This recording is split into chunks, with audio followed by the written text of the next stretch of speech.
Ô, pô, vocês ignorem aqui desse lado. Eu deixei aqui no canto.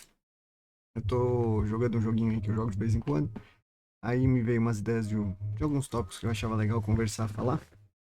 Então eu vou deixar ele rolando aí, tá no automático, enfim. Só pra não ficar estranho, que vocês vão ver que vira e mexe, eu não vou olhar pra câmera, vou estar olhando aqui pro negócio. Tá, enfim, só esse disclaimer dado já. Basicamente, hoje o tópico que eu queria falar um pouco sobre, eu vejo que tá em alta, na verdade são dois tópicos, mas eu vou tentar não me estender tanto nessa questão. Primeiro é um termo que está ganhando aí uma certa notoriedade, que as pessoas têm falado mais a respeito, que é o brain rot, né? Traduzindo uma tradução livre, seria apodrecimento do cérebro, basicamente. E é dado ao uso abusivo que a gente tem feito de redes sociais ultimamente. Isso é a sociedade como um todo, né? Não só o público jovem, mas, enfim, todas as faixas etárias, e isso é um fenômeno que tem acontecido no mundo todo, basicamente. E, bem resumidamente, de uma maneira muito porca, seria essa coisa do vício pela dopamina rápida, né? Então, tem N gente, N pessoas aí que estão falando diversas coisas sobre. Não sei o quantos estudos estão realmente, assim, avançados. Tem tido, sim, uma redução considerável no, na retenção das pessoas, né? Pela questão de atenção. Inclusive, eu acabei de perceber que tá com a janela errada aqui. Acabei de perceber isso. Mas... eu vou até tirar isso, só pra vocês saberem que tá rolando ali um joguinho extra. Enfim, tirar esse negócio por enquanto. Mas se vocês verem que eu não tô olhando aqui diretamente pra vocês na câmera, porque eu tô com esses jogos aqui, tem 5 janelas abertas. Então é um bom exemplo pra mostrar, né, como a gente não consegue nem gravar e focar na gravação. Você precisa ter estímulos externos e contínuos. Enfim. Mas basicamente é isso. Essa necessidade rápida de dopamina que a gente tem, essa necessidade constante de você querer sempre ter algum estímulo novo, alguma coisa que te estimule, que você goste, chame a sua atenção, e que as pessoas têm cada vez mais perdido consideravelmente, né? A gente vê a retenção, o foco, basicamente. A dificuldade que as pessoas têm de manter o foco, seja numa conversa, num vídeo, numa narrativa, em qualquer situação, e precisa o tempo inteiro de estímulos extras, né? Isso seria bem um resumo grosseiro da temática em questão. O ponto que eu acho interessante é que isso me traz várias coisas que eu acho que seria bacana a gente conversar. Um exemplo deles é que as gerações mais novas, isso tem um tanto que eu acho que é assunto que viraliza. Então as pessoas pegam essas temáticas e falam sobre elas porque sabem que vai gerar engajamento por N motivos. Pelo número de pessoas que vai assistir, pelas temáticas. Então é muito comum você ver o que você tem de artigo aí sobre geração Z no mercado de trabalho. Ah, a geração Z é imersa em tecnologia, mas não sabe mexer no Word, no Windows, enfim. Sei lá, sabe? Tem um fundo de verdade em alguns desses artigos, mas eu acho que é muito mais a certeza que as pessoas têm de que aquilo vai gerar engajamento e cliques, do que necessariamente ter um fundo de verdade nisso tudo. Até porque imagina, você acha que toda a geração Z do mundo inteiro, de todos os países, tem o mesmo background, tem a mesma, sabe, o mesmo histórico, a mesma. Óbvio que não. É muito focado na realidade americana. É muito focado na realidade americana.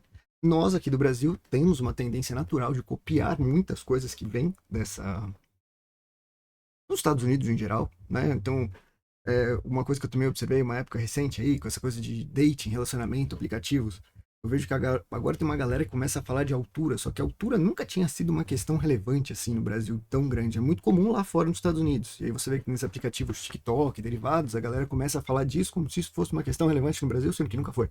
Por quê? Porque foi importado dessa cultura típica americana que a gente faz com tudo. Halloween, Natal, enfim, né? Esse é um outro tópico para um outro vídeo. Mas focando nessa questão, né, de uso abusivo, de falta de atenção, etc., a dificuldade dessas interações que as pessoas têm, vem aquela questão dos memes. E o ponto que eu acho legal de falar disso tudo é assim: você vê que essa geração mais nova, só concluindo o que eu estava falando anteriormente, é, e eu acho que é uma generalização grosseira e caricata. É óbvio que você vai ter nuances entre gerações, tem muitas pessoas da antropologia, da sociologia que nem concordam com essas terminologias assim, mas é uma forma que a gente tem de classificar pessoas nascidas em um período, pessoas nascidas já em inclusão digital e etc. Só que aí você entra nessa questão do linguajar, da comunicação que essas pessoas têm. E o ponto que eu vejo da simplificação seriam, em última instância, os memes. Os memes, eles são muito, muito eficazes para você simplificar ideias. Às vezes você tem uma experiência tão única tão, sabe, específica, se você fosse relatar isso de uma maneira parada, didática, explicando e tal, vai dar muito trabalho. Aí você fala, sabe aquele meme do gatinho? Sabe aquele meme daquela coisa? Você simplifica um conceito super complexo em uma imagem. Ou um vídeo, um GIF, enfim. Isso eu acho que tem um valor grande de efetivar, né? De dar efeito a uma comunicação efetiva, por assim dizer. Por outro lado, simplifica demais a capacidade lógica do indivíduo de se expressar. Então, cada vez mais eu vejo pessoas mais novas tendo muita dificuldade de elaborar os seus pensamentos e as suas ideias, do que sentem, do que gostam, enfim, porque elas estão indo sempre nessa tendência de simplificação, de, pô, eu já vi, e não é mentira, comigo, assim, uma conversa em que a cada, sei lá, 10 coisas que eram ditas, 7 eram memes pra referenciar uma coisa. Sabe aquela coisa lá? Sabe aquela coisa lá? E, tipo, nada era elaborado de fato como uma vivência ou uma elaboração do pensamento da pessoa. Não seja, bom, eu acho que isso pode vir a ser um problema pela dificuldade de elaboração de ideias e do sentir. Você poder dizer mais ou menos como você se sente em relação a alguma coisa, o que você acha daquilo, enfim. E até entender a si mesmo, né? Uma coisa de autoconhecimento. Não à toa, hoje em dia, essa questão de autoconhecimento tá, né, livros de autoconhecimento, de autoajuda, né? Um boom de marketing absurdo que a gente vê por aí. Mas isso eu acho uma coisa também positiva. Nesse sentido, eu acho um pouco positivo.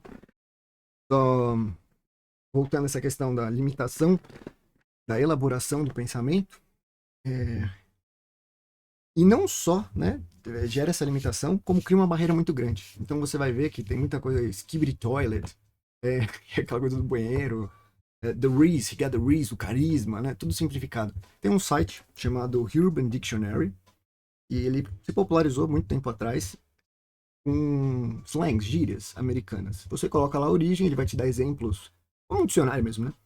Exemplos práticos de como aquela palavra se encaixaria no uso corriqueiro do cotidiano das pessoas. E outro também de origem de memes, que é o Know Your Meme, conheça seu meme em inglês, que traz um pouco do uso que é feito daquele meme, a história, quando foi a primeira divulgação. Eu acho que são dois sites que eu sempre usei muito para me inteirar um pouco do desenvolvimento dessas coisas no mundo. Óbvio que eles são mais focados na cultura americana, mas, por sua vez, a gente importa muita coisa dessa cultura para o nosso dia a dia, para nossa forma de se comunicar, especialmente o público jovem que já é mais imerso nessa coisa de redes sociais, que é aquela globalização monstruosa. Você tá vendo um vídeo indiano, um vídeo russo, um vídeo brasileiro e assim vai. Pá, pá, pá, pá. E não for um conteúdo, obviamente, de palavras expressadas, ideias, muita coisa você não precisa falar. É um vídeo de alguém dançando, alguém fazendo alguma coisa muito incrível, andando de skate, enfim. Aí você não tem aquela barreira tanto da língua em si. E obviamente existe em todos os lugares, especialmente no Brasil. É, E dada essa diferença cultural e essa dificuldade de comunicação, que eu acredito que só vai exponencialmente crescer, porque isso também é presente no mundo dos jogos. Eu gosto muito de jogar jogos, como eu acabei de mostrar aqui no começo do vídeo. Vou dar um exemplo prático. Tá tendo um evento agora nesse jogo que eu mostrei para vocês no começo, que é Guild Wars, Guerra de Guildas. E aí tem uma terminologia, público majoritariamente desse jogo é japonês e inglês. Tem bastante gente assim do mundo inteiro, mas é muito pouco comum aqui no Brasil, é muito pouco comum também em outros lugares. O foco monstruoso, assim, nesse tipo de público é Japão. O jogo é japonês, etc. É, dentro disso, você tem tantas terminologias. Então, você quer completar a fase o mais rápido possível. E aí, para fazer isso, você tem que montar um time que vai, em um turno, derrotar o inimigo. Aí tem uma abreviação que é 1T, One Turn, KO, Knockout. Então, 1TKO. Quando você começa a olhar, tô dando um exemplo, mas aí você tem farm, grind, 3B, 2C, você começa a entrar numa terminologia que você pode fazer um glossário, um dicionário, que inclusive tem na Wikipédia do jogo, com esses termos. Isso é um jogo específico. Claro que outros jogos eles também vão criar as suas terminologias e muita coisa tem em comum. Em RPG, jogos assim, eles têm uma certa simbiose, seria o termo, não é o termo mais correto. Mas espelhamento, um termo que vale para um, vale para outro, e assim sucessivamente para diversos jogos, diversos contextos. Quando você sai dessa área, você pode ir para o marketing. A gente, no Brasil, vê muito a galera do marketing, as buzzwords, né? Aquelas palavras, o budget, a ideia, não sei o que, o brainstorm. Você tem N terminologias que vão sendo acopladas ali ao mercado de trabalho, à rotina dessas pessoas. Quem trabalha com vídeo também, edição de vídeo, videomaker, você vai usar muita terminologia em inglês. Enfim, é etimologia. Você vai basicamente olhando ali como a sociedade e as pessoas se organizam para representar ideias e conceitos de diferentes maneiras. Só que como o mundo hoje está muito globalizado e imerso, você vai tendo isso de uma forma tão rápida, mas tão rápida, que fica cada vez mais difícil. E acho que o choque que as pessoas estão tendo com as gerações mais novas é justamente isso. Nesses jogos que eu gosto de jogar, você interage com gente do mundo inteiro. Exemplo, só na guilda que eu tenho aqui desse jogo, tem pessoas de Singapura, Canadá, Estados Unidos, Europa, Suécia, norte da Suécia, Alemanha, Portugal. Você conhece gente do mundo todo. E você vai vendo as interações que as pessoas têm. Tem alguma troca cultural bastante interessante também. E tem pessoas que têm ali seus 40 anos, 30 anos. Tem uma mãe lá de dois filhos de 12, 10 anos. Ela até brinca que ela é the raid mom. Uma, uma não sei nem como seria uma tradução livre, mas basicamente os filhos sabem que ela joga o jogo e gostam, acham engraçado, brincam com ela e tal. E pessoas super jovens. Tem uma garota, acho que no servidor, que deve ter seus 14, 15 anos, está se formando agora para o ensino superior. Então deve ter ali seus 17 agora, mas quando começou a jogar com a gente, ela também é bem mais nova. Então você vai tendo um monte de gerações juntas e é legal você vendo esse choque, essas adaptações. Algumas pessoas elas conseguem se adaptar muito mais facilmente, por já serem meio ratos de internet, já estarem ali nesse meio há muito mais tempo. Outras pessoas já têm muito mais dificuldade. Eu acho que eu sou meio a meio. Tem momentos que eu super consigo facilmente transicionar e tem momentos que eu olho e falo assim, mas espera aí, isso pra mim não faz sentido, eu só tô falando isso pra me enturmar ou, né? Enfim, essas terminologias que são muito diferentes. É, e o ponto dessa reflexão toda é um pouco isso, associando ao brain rot, a falta de atenção, vai se tornando cada vez mais complexa a troca de experiências, porque a pessoa vai se especializando. A sociedade como um todo, a humanidade como um todo, a gente está se especializando cada vez mais a fundo e mais profundamente em tópicos que é um buraco sem fundo. Eu gosto muito, por exemplo, também de Pokémon. Pokémon hoje já tem mais de 1.000 e poucos Pokémons, sabe? Você vai saber o nome de cada um deles. Eu sabia o nome de 800, 900, agora eu já não sei todos de cabeça também, mas ainda uns 800 eu sei de cabeça tranquilamente. É uma coisa tão nichada, você percebe? É uma coisa tão nichada, não basta o cara falar assim, a Pikachu. Inclusive, ó, tem aqui, ó, um Pikachu e um Skirby. Não basta, assim, você saber uma coisa, o básico do básico daquilo. Aí você vai falar de ciência da computação, você vai falar de biologia, você vai falar de darwinismo social, sabe? Começa a criar umas coisas que eu nem sei se existe. Mas isso vai indo de uma maneira tão a fundo e tão complexa que fica cada vez mais difícil as pessoas conseguirem ter um piso comum, um common ground, vamos chamar assim, né? Um lugar que todo mundo sabe o que ele está falando. Claro que pro dia a dia, pro uso do dia a dia, acho que você nem precisa ir tão longe. Você vai ter ali, pode falar de um Big Brother Brasil, começou agora a passar, por exemplo, né? Acho que começou mais uma temporada. Não é um assunto que me interessa muito, mas eu sei que pro uso social, a troca social é muito bom. É um assunto corriqueiro, mundano, que dá para você falar com todo mundo, é uma coisa do momento, né? Cria ali um elo, uma ligação com as pessoas. Então, tem essas coisas mais pontuais. Mas dentro disso também, se a pessoa gostar muito, ela vai saber histórico, vai saber ano, quem ganhou, quem não ganhou, quem foi, quem não foi. Você consegue ir tão a fundo e as pessoas vão nichando cada vez mais as suas experiências. E hoje, quando você pega essas redes sociais, claro que tem um polo. Você é um cara que gosta de esportes radicais. Eu gosto muito, por exemplo, de consumir, andar de skate, vídeo de skate, essas coisas. Então aparece bastante pra mim. Gosto muito de videogame, como já falei, aparece bastante pra mim. Agora, você pega o feed de uma pessoa que consome coisas muito diferentes do que você costuma gostar, é um universo à parte. E isso você vai nichando em todas as áreas, em todos os públicos, ideias, idades, enfim. Vai ficando. Eu sinto que essas ilhas sociais estão cada vez mais profundas e cada vez mais complexas. E cada vez menos as pessoas têm coisas em comum. E tem levado elas a ficarem cada vez mais solitárias. Isso é uma outra temática que a gente pode eventualmente depois até elaborar um pouco sobre.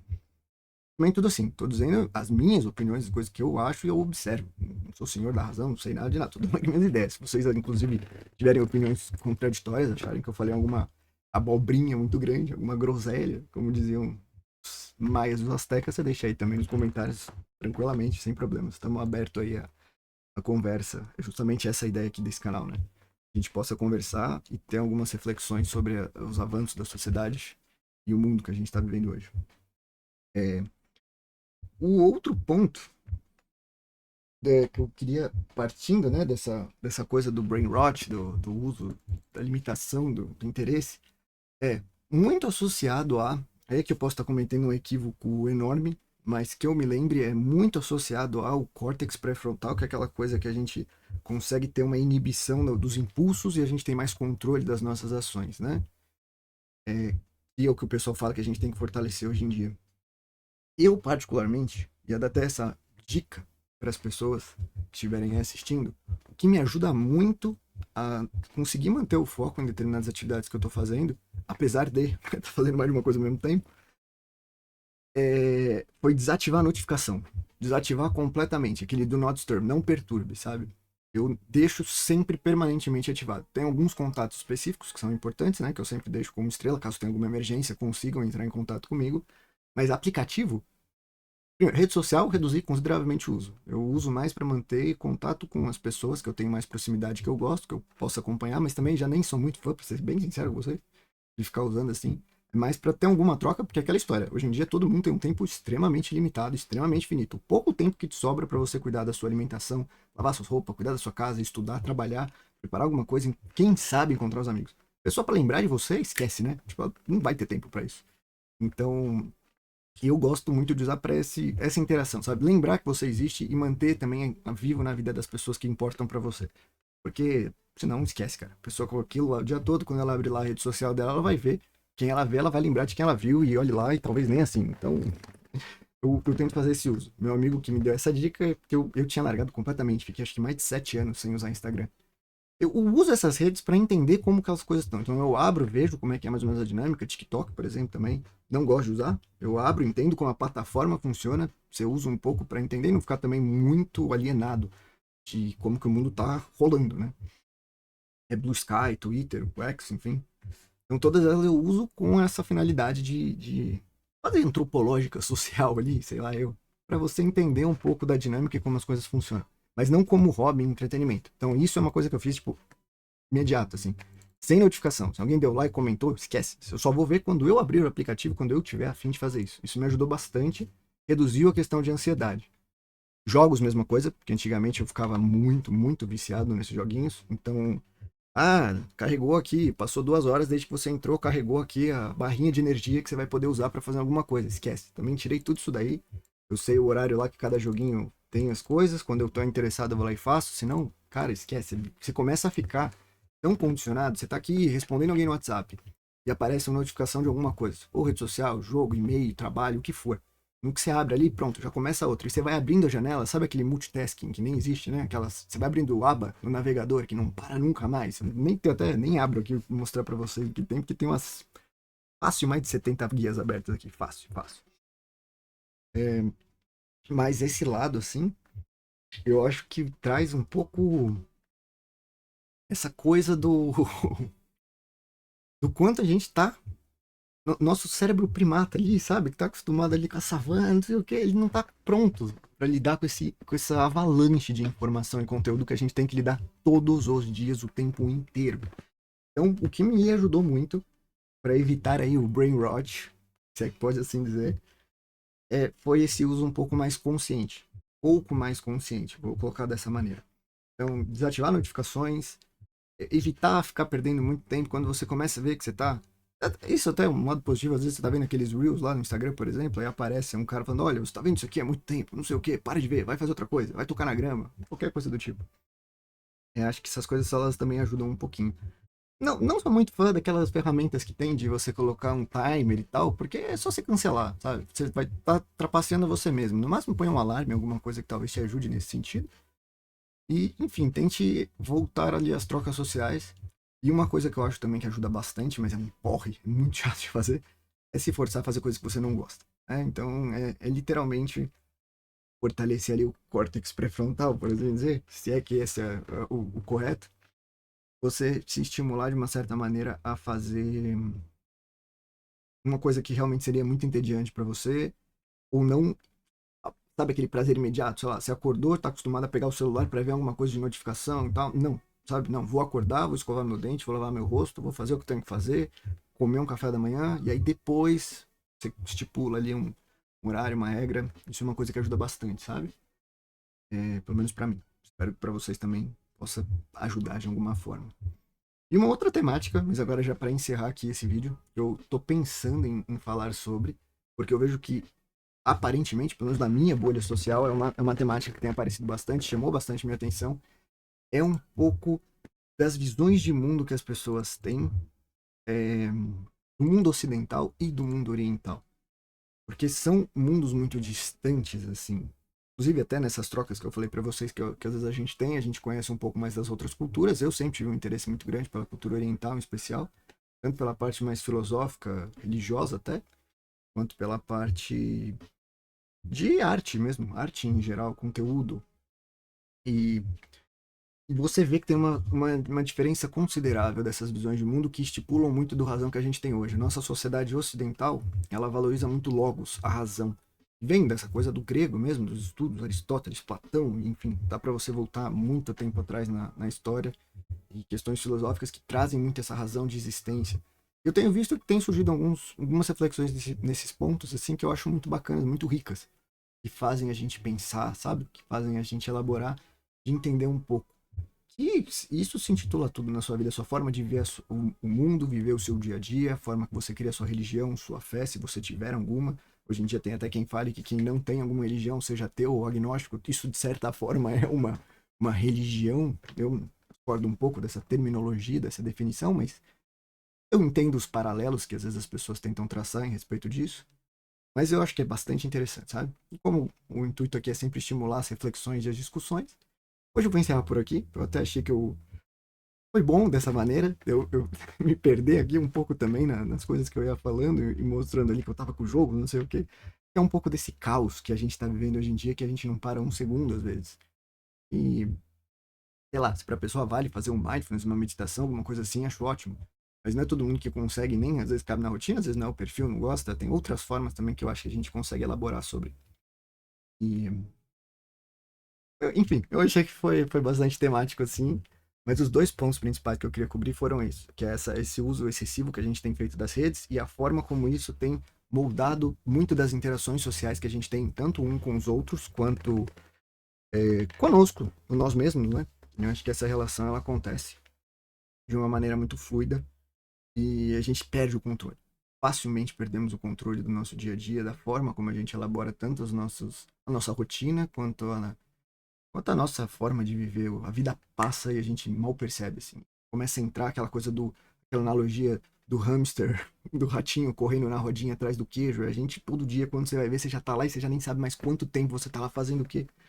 Enfim, essa era a reflexão do dia, que é um pouco disso, né? O quanto que a gente... Porque também não adianta você querer fugir das redes sociais, desse mundo que a gente tá vivendo, porque essa é a nova realidade. Esse é o novo normal. Não tem como a gente fugir desse mundo líquido do mal, sabe? Não tem como.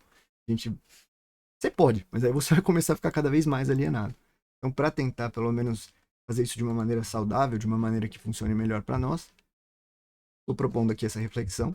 E queria ouvir um pouco também de vocês, é lógico, né? Deixa aí nos comentários, conta um pouco das histórias de vocês, se tem funcionado para vocês, o que vocês têm feito para ter um uso mais consciente dessas plataformas e o quanto que isso tem afetado a saúde mental, assim como a saúde física de vocês.